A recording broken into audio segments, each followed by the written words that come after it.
So how's it going, my comic chat? I'm here today with Pat O'Malley, the creator of Pop Scars. How you doing, Pat? I'm doing good. Are we starting already? Yeah, we're Okay. recording. Yeah, awesome. So how long have you been making comics for? I started making comics. Pop Scar is my first book. I started making comics in 2020, like officially with a team. So not too long, but still new. So before 2020, was you making them by yourself?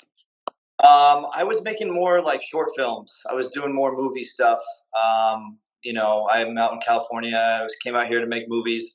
So I've made a handful of shorts, and it would just one day it just was like, man, these are just it's so hard to make these because you need like all these people to meet up at a certain time, and it's hard enough for me to be like on a schedule, and then to ask other people to kind of donate their time, and it's like a lot of energy to put together a short. So I just started writing a comic, and it started turning into this like Hollywood revenge story, which became Pop Scars.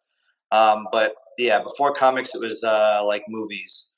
Isn't making a script similar to a comic script? I think it is, but the thing about comics is like you have to freeze the moment, versus a movie script. You can kind of just let the action continuously happen. In comics, you have to be really specific about what moments you're putting on each page because like comic real estate goes by really fast. Flip through a book so quick, and if you're not careful with what you're putting in, you'll never get your story out. So you kind of have to be really specific about like what you're trying to tell and show. And the cover too. You only have a couple seconds to tell a story when people are glancing the shelves for Totally. cons. It's all about character though. If you have a good character design, like that will do a lot of the work for you. I think Pop Scars Pinky is like a good character design. She like pops, and I remember drawing like Spider-Man wearing like high heels, just like sketching. I draw a lot. And it eventually just kept evolving to where I found like this pink ski mask character, and um, she just like works. She like really pops off the cover, and I think makes you curious without even knowing what it's about. Yeah, that's what grabbed my attention was the girl in the ski mask. So what's the elevator pitch for Pop Scars? Pop Scars is a Hollywood revenge story about Pinky, this pink ski mask badass who is out for revenge on like a sleazy Hollywood movie producer, but the movie producer is her dad. So that's where you kind of get like the twist in there, and it becomes personal. And yeah, it's like I say it's a gory soap opera. Actually, today I was thinking it's like this is not what it is, but it sounds nice. Like Kill Bill and La La Land go into the Thunderdome and fight to the death. That's kind of like Pop Scars. Not really, but like, oh, there's something there that's fun. And you was in Diamond at one point, right? Yeah, Pop Scars was published through Sumerian, and it was in Diamond. And then, I released the graphic novel independently, and we did go through Diamond, but it was, it's much smaller. We didn't have much marketing, and the indie publishers really don't get much. Uh, you know, you just don't get as much when you're not having a big marketing team or a big name, or it's harder for comic shops to take the chance on unknown indie books sometimes. So I did do Diamond though with this, yeah. That's kick ass. How many issues do you have out? So volume one is 6 issues, and we released all six last year, and then this year I collected it. Are you working on a volume two? I have it written, and I think it's badass. I have a cover drawn as well, but I still have, I want to get this one out there more. I feel like this just kind of is now finally finished after all these years. So I kind of want to test the waters, see if people respond well. I've had a lot of people like it, but I still want to get it out there a little bit more to a bigger audience. I think, you know, it's tough. A lot of people like superhero comics, right? That's like the main thing is they want to read their superheroes. This is very far from superheroes. I know she's wearing like a cool costume, but it's like a gritty crime story. So I think there is an audience for that stuff. It's just, yeah, I got to go find them a little bit more. And before I get into because it's a commitment to make one book. It takes a long time. So before I go jumping into any more, I want to make sure people like one enough. I agree. And well, now you have 6 issues plus a trade. So Yeah, like, any indie publisher you pitch it to, you got a year of content right there. yeah. It's time to just get it out there more, and see if I can find a good partner, or just keep doing it myself and getting it to shops as I can. There's a lot of good indie publishers out there now. Yeah, I mean, I think it's kind of opened up where if you have the idea and you're willing to put it all together, I think there's a lot, like there's a place for books. People are doing it. The indie scene, I think, it's got a lot wider. I think a lot more people are making stuff. 2020, when the lockdown happened, Yeah, indie comics really rose to the occasion. a lot of time to work on stuff finally. Yeah, because Marvel, DC, or nobody else was putting out comics, so indie comics was filling that void for a lot of people. Yeah, yeah. I mean, that's when I was working on it as well, but that kind of happened by accident. I was like already trying to make it like years before, and it just happened to kind of fall in kind of the same timeline. Who's the artist you got? That's Santi Guillen, and he lives in Argentina. And man, he did a fantastic job on this book. He went all the way.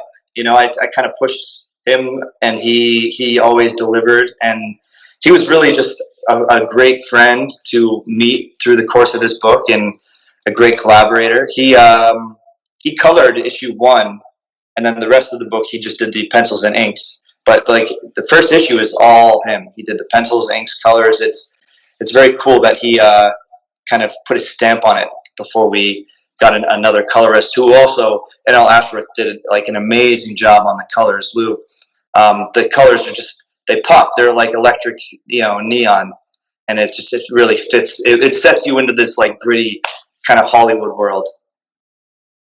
Yeah, I was looking at some of the covers. You might have something here, man. If you can get it to the correct people. Yeah. Do you have any cons planned? I did LA Comic-Con last year, and that was pretty cool. I didn't do any this year, but next year I'm going to do Indie Creators Comic-Con, and I'd like to try to get to a couple more. I think it's always fun to kind of meet people and get the book in their hands, like right there. I think some Comic Cons though, it's very heavy about cosplay, and like I think indie comics get kind of lost at some of them. So I'd like to find ones that really are comic focused and are about people trying to hunt down that like new story that they're gonna like fall in love with. That's what I always look for, is like, what's that next thing that I will like fall in love with. You should try to seek out like smaller cons, maybe like ones at schools, libraries, or little intimate ones.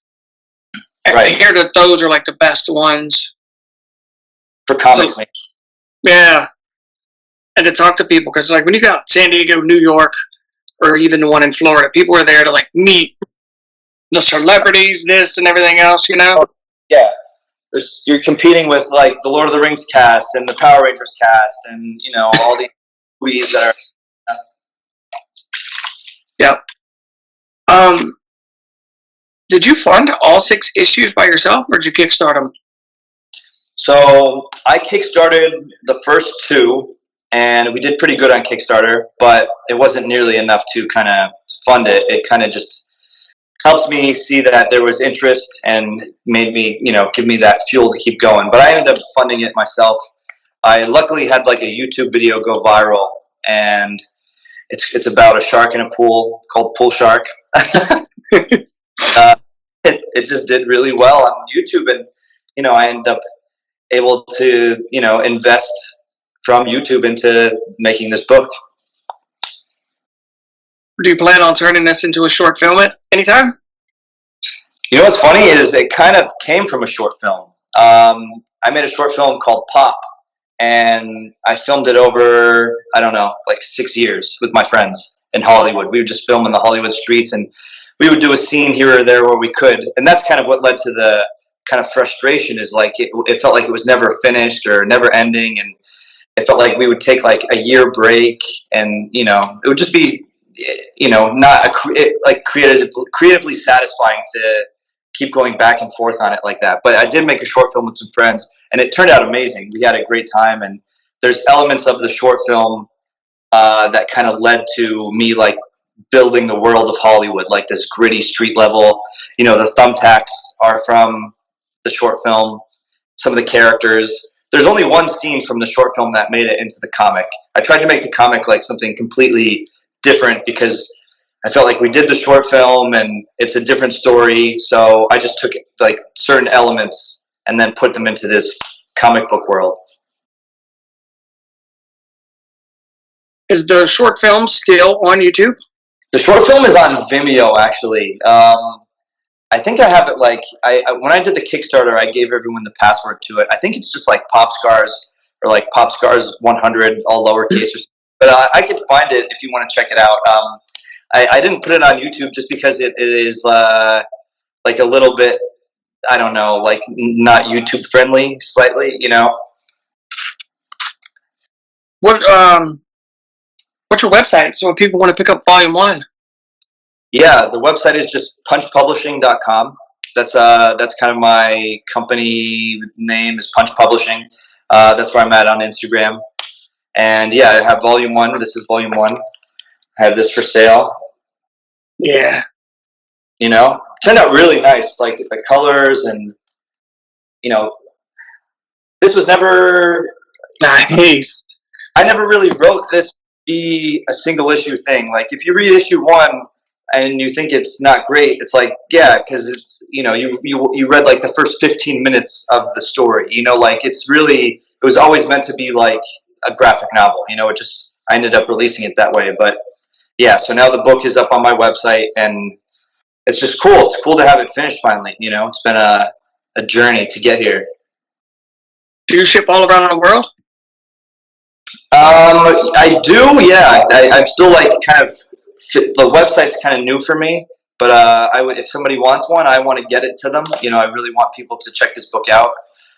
So if there's somebody who wants it, I'm happy to figure it out. The reason I ask is we got some viewers over in Australia, the UK. Yeah, and it's pretty. Yeah, Pop Scars was released in Australia and the UK through Sumerian when it was the single issues. It was at a couple comic shops, but yeah, man, if you have people who want it, I'll get it to them for sure. Okay. What advice would you give to new creators out there? I would say read Scott McCloud's Understanding Comics and Making Comics. Read those books, because until you know like what is capable with comic medium, it's you're really you're just setting yourself up for headaches, because comics have a certain pace, and there's certain things that you can do and can't do, and kind of just like learning the rules. You need to learn the rules to make something. So I would say Scott McCloud was like the big, like, oh my gosh, light bulb moment, where I was like, oh, I can do this, and he's breaking it down in a way I can understand. His books are told, they're designed like comic books. He's teaching you how to make a comic book as he's like making something. Like, the way his layouts are, and how he tells information is very graphical. It's very cool.